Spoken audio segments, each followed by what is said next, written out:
All right, so the recording has started. So we are, can you guys see my screen? Yes, sir. You can, Malware okay. traffic.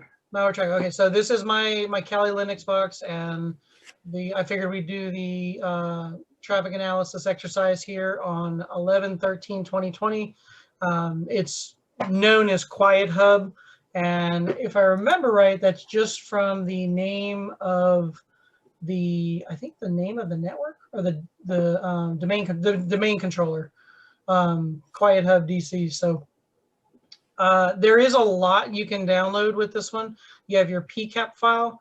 The second file here is actually the alerts.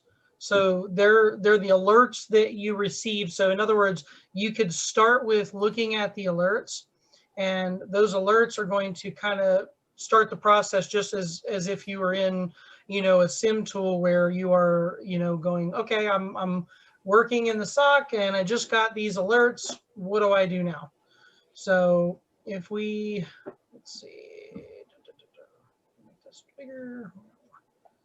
Traffic exercise, PCAP, where's the alert? There's the alerts right there. So let's do this. Let's go ahead and extract these.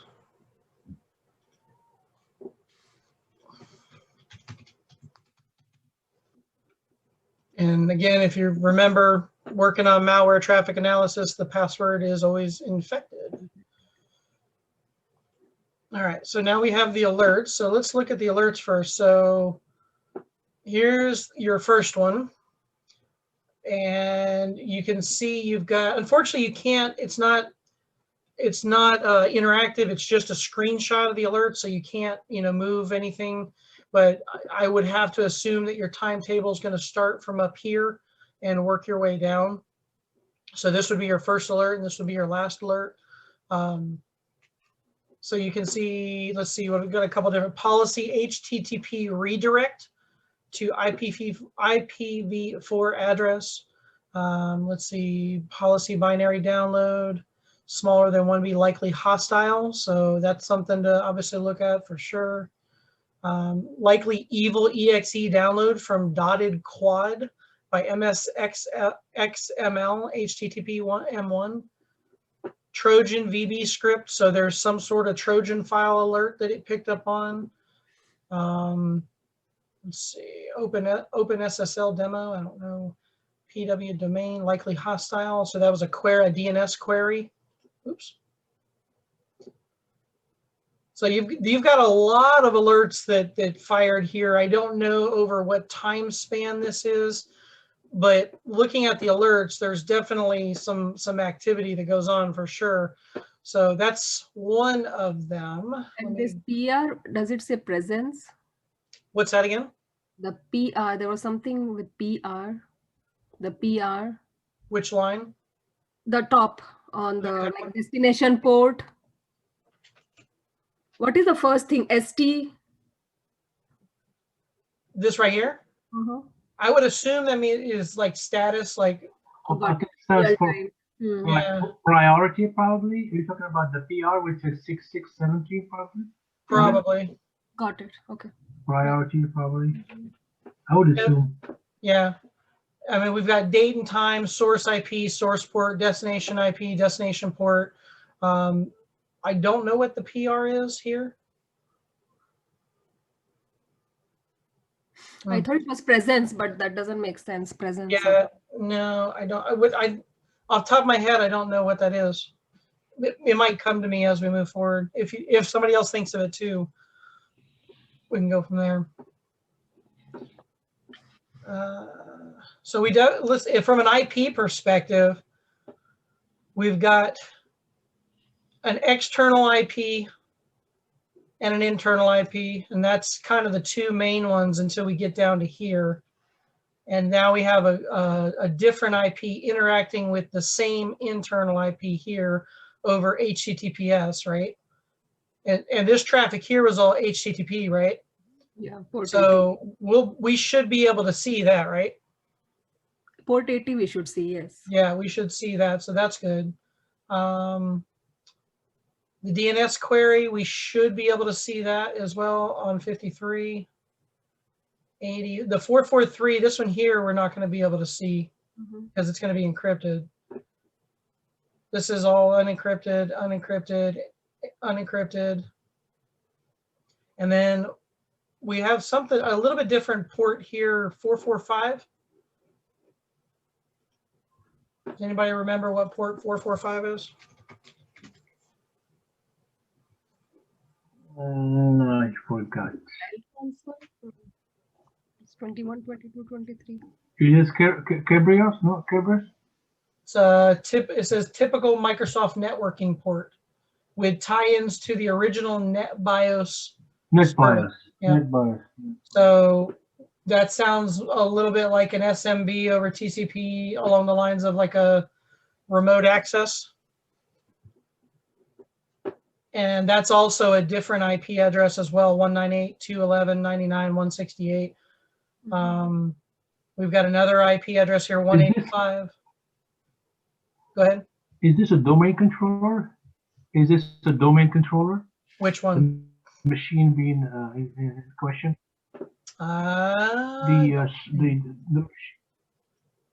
Yeah, because if there's an SMB traffic, so this has to do with domain controller. So the domain controller is 192.168.210. So no, this is not the domain controller.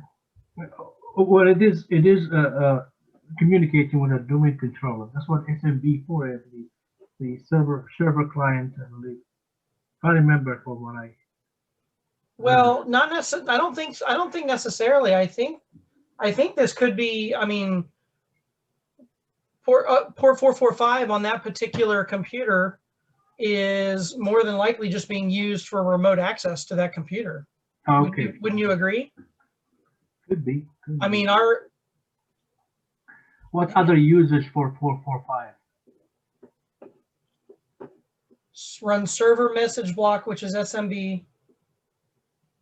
Networking port with tie-ins to the original NetBIOS service found in earlier versions of Windows OS.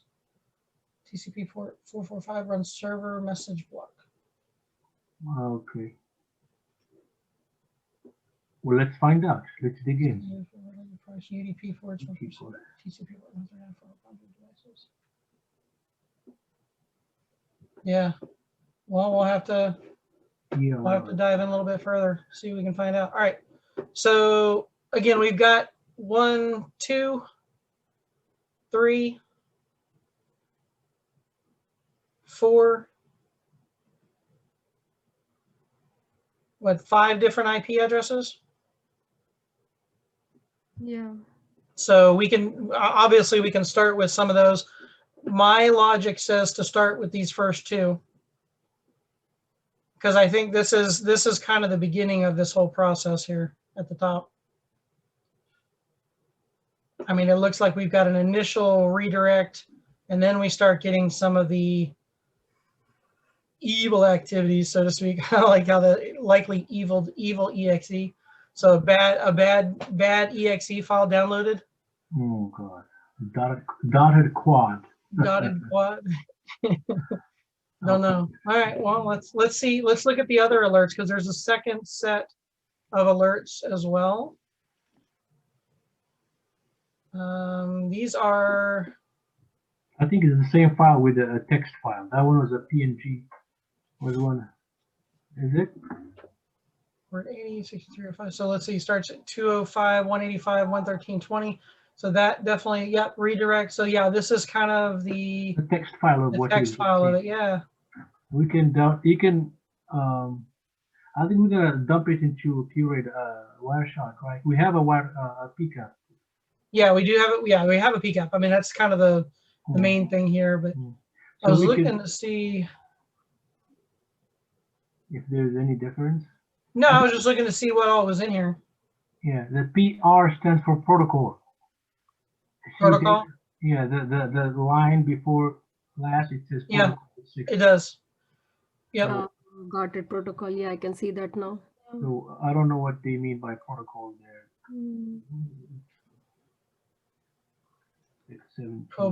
Trojan Cobalt Strike. Oh God. Okay, all right, well, It gives us a little bit of history, right? So I already downloaded the actual PCAP itself. That's this file here at the top, 1113 traffic analysis, pcap.zip. So that one, traffic analysis exercise, pcap.zip. So we can go ahead and extract that here, right click, extract here.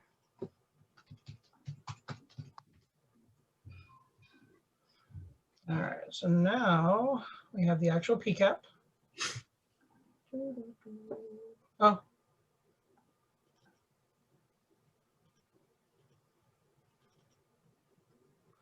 Okay, that's there. Is it the zip that you're opening, or? Yeah, I thought, well, hang on a sec. Where? Yeah, it's right here. Yeah. Yep. All right, so command file, command line.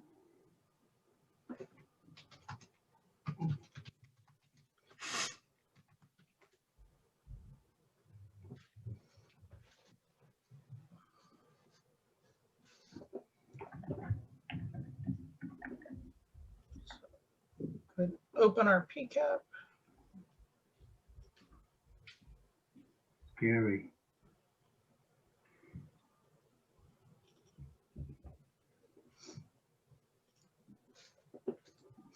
All right. Okay, so why don't we start with? Well, I tell you what. Where does anybody want to start? Let's start by looking at the. Can you hear me? Yeah. Yeah. The what we were trying to figure out, the IP addresses. Let's have a list of the IPs. Okay, so those were in the alerts, right? Yeah.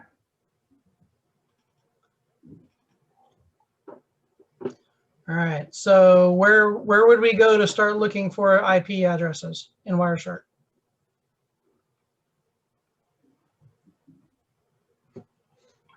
Who remembers?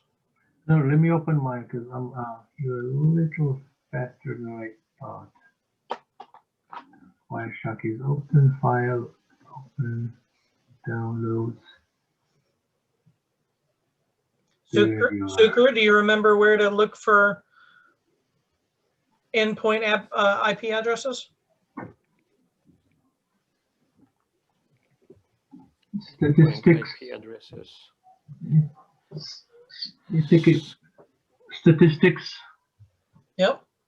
Endpoint. Endpoints, yeah. Perfect. And that's just an easy way to bring up all of the endpoints that are captured in this, right? Mm-hmm. So I mean that's a quick and easy way for us to kind of pull them all up. And endpoints. From there, I mean, there's a couple different ways we can look at them, right? Yeah. IP. What's that? Yeah. Yes. Exactly. Yeah. Yeah. I mean, if we know the IP we want to look for, then we can go right to it. If you don't, you might want to start looking at some of the things like how much information was being transmitted with that IP address. Was it a lot? You know, sometimes those are kind of telltale signs. Like this one here, you've got 145,000 bytes with 285, 185, 113.20. Oh, wait a minute. Is that one of the IPs we were looking for? Oh my gosh, I'm losing everything. There we go. 185, 205, 185, 113.20. So that looks exactly like what we were looking at, right?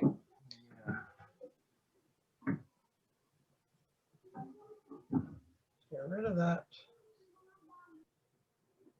So 185, 113.20. So why don't we filter by this? So if we right click on that IP and apply that as a filter, now we're going to be limiting our PCAP traffic analysis to just packets with that IP address. So why don't we start with, what's the easiest thing for us to see? The unencrypted port 80 traffic. Yeah, we could see HTTP, right? Yeah. So we could just go here to statistics and go to protocol hierarchy. Now we haven't really narrowed it down a whole lot. As a matter of fact, we really haven't narrowed it down much at all. So there's a lot more to this, but we can narrow it down much further. But we can go ahead and do the protocol hierarchy, and we will select hypertext transfer protocol because we know that that is easy to see, right?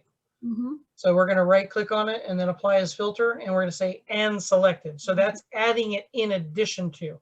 So now we'll be looking at the filtered information from that IP address plus data on HTTP that was on that IP address. So that's why we're doing the and selected. And that should take us down. It actually narrows it down quite a bit, right? 4 packets. Richard, could you please repeat your last sentence, please? Yeah. So when you do the and selected to create the filter, you're adding that filter for HTTP to go along with that IP address that we already had. For instance, I'll tell you what, let me do this.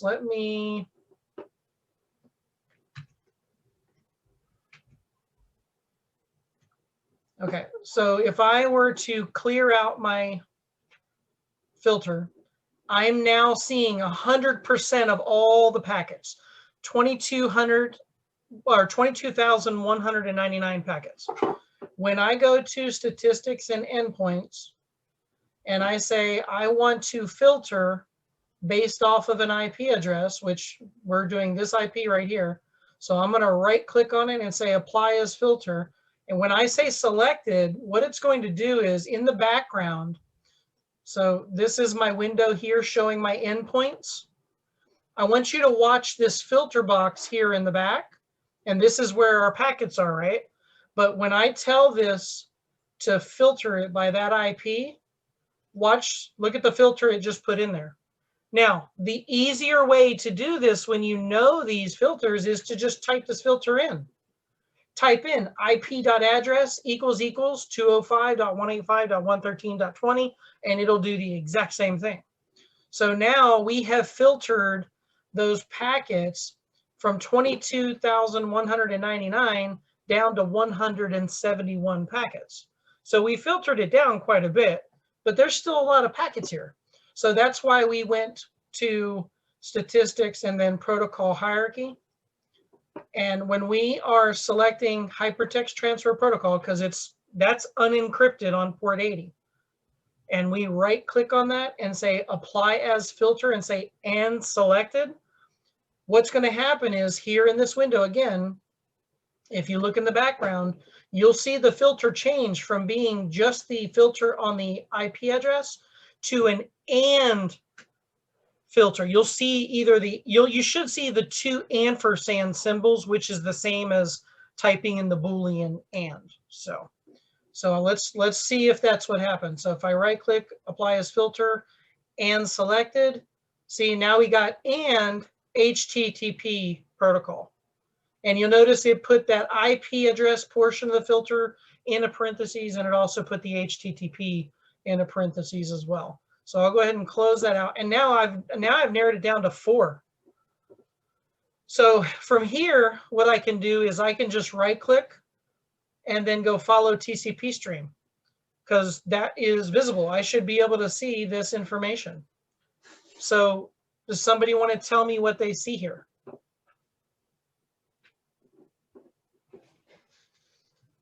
Mozilla browser, Windows 10. Yeah, I mean, let me know when you're done. Hey, hang on a sec. I'm going to tell my daughter good night. Give me 1 sec, guys. Good night. Mozilla Firefox. Right. Sorry about that pause, guys. It seems like that's let me know what you see. I think I see something that I would like to share with you. So I heard Windows 10. Yeah, I would agree. Firefox browser. What'd you say? Firefox browser, Mozilla browser. Okay. Okay. So there is a GET request, and there is a respond, and there is a file that's being downloaded. It seems like an executable file. Correct, right? Look, and we actually, if you remember from the last This PCAP, program. this program cannot be run in. So, okay, so there was definitely a file here, but if you look here, here's Mhm. actually the initial file portion. So you Mhm. have your GET request is getting from 205.185.113.20 / BL or BVDLQKWD. So we actually have a GET request from this. Okay, make sense? Is it DLL file? Like there's one more. Absolutely. Yeah. There's actually a file downloaded from that IP called what? Mhm. 3.dll. 3.dll. Yep. Mhm. And DLLs are executable files, so this does align. There was definitely a DLL downloaded. There was a file downloaded. Got it. How did you get to this screen again? I'm sorry. What's the fastest way to get to this? Yep. So right here, you can basically, you can do statistics, analyze, follow TCP stream. Oh, okay, okay. Or you can just right click here and, well, unfortunately Yeah. I'm inside the TCP stream now, Mhm. but let me see if I can switch. Can I see that now? I've already closed that out. So, but I can still go back into it. I should be able to. You can right click and then go follow TCP stream, and Yeah, it'll take you back in as well too.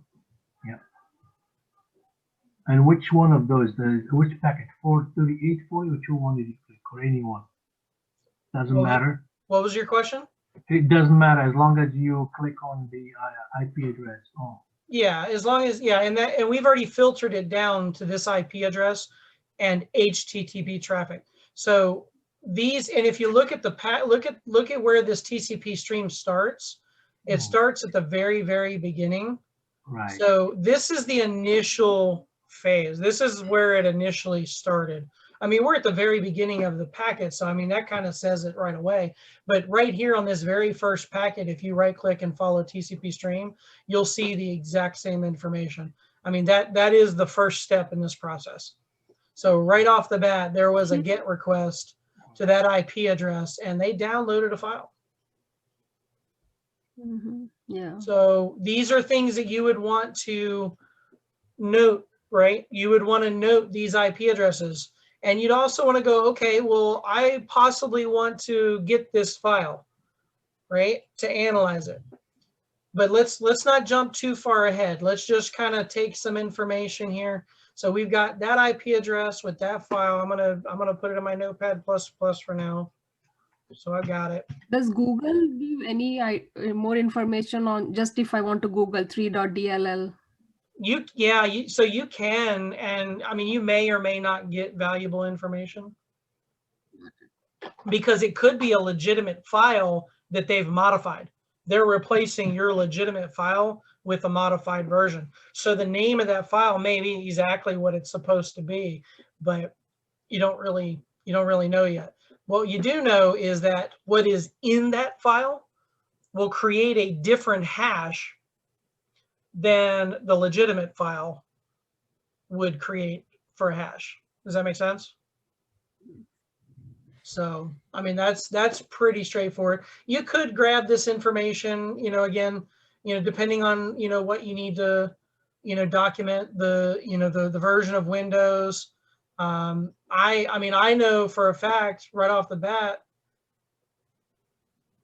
actually, I don't have any CNAME string here, but I bet you if we were to clear out my filters and go back to endpoints, I have a feeling, let me see. So I go back to that, apply as filter. I have a feeling that there's probably a CNAME string here, maybe.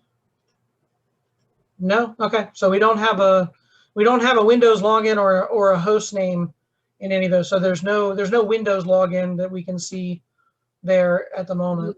Kind of. Yeah, at the moment. But I bet you, let's see, let's do this. Let's get rid of that. Do we actually have anything in CNAME string at all?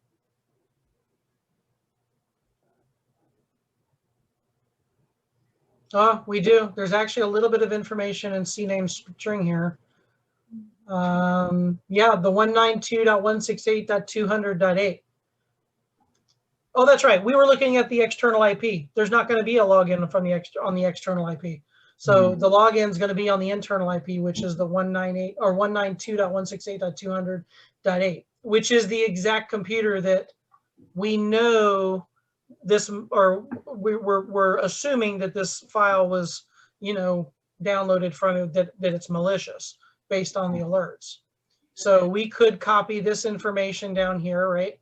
We've got a login, so we've got a login credentials here. So the user is Craig Alda. User is Craig.Alda. And then we also have host name is desktop JH1 here.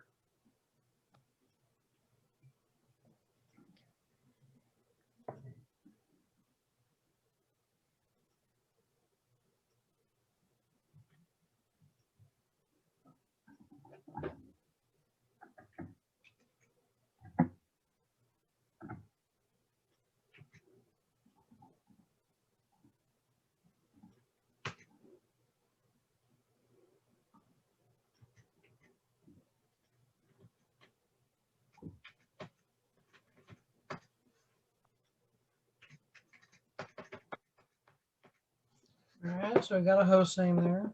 So we're gaining some valuable information, right? And that IP address was 192.168.200.2. And if I remember right, that is the all the packets displayed without any filter, right? That you just found out. Filter at this point. Yeah, this was with no filter. So this is all of the, and it's not .2, it's .8. So this is the computer that it obviously was downloaded onto, right? So this is the compromised machine. This is the initial compromised machine if we're basing it off this PCAP.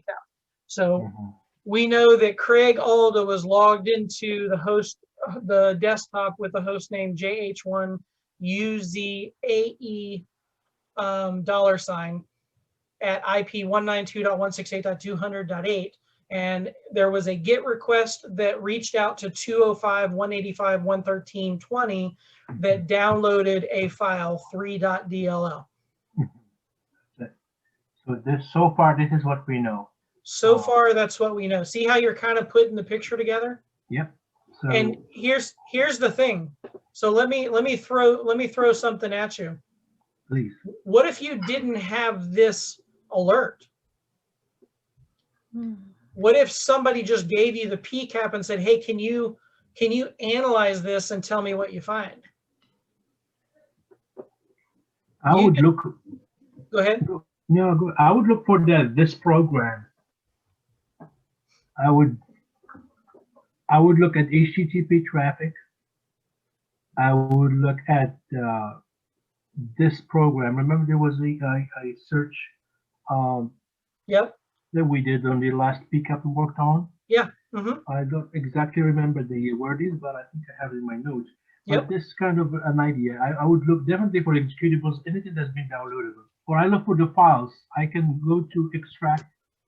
Hold on, let me see. File and export objects, and look for anything that's been downloaded. HTTP. And right there, the first thing that pops up is 3.dlm. So I go to, so I will go to File, Export Objects, HTTP, and kaboom. The first thing you'll see is a 3DLL. Yeah, I mean, and it's actually in it's in packet 201. Exactly. So Which if you click on it, you can actually go there and see it's right here. And it's over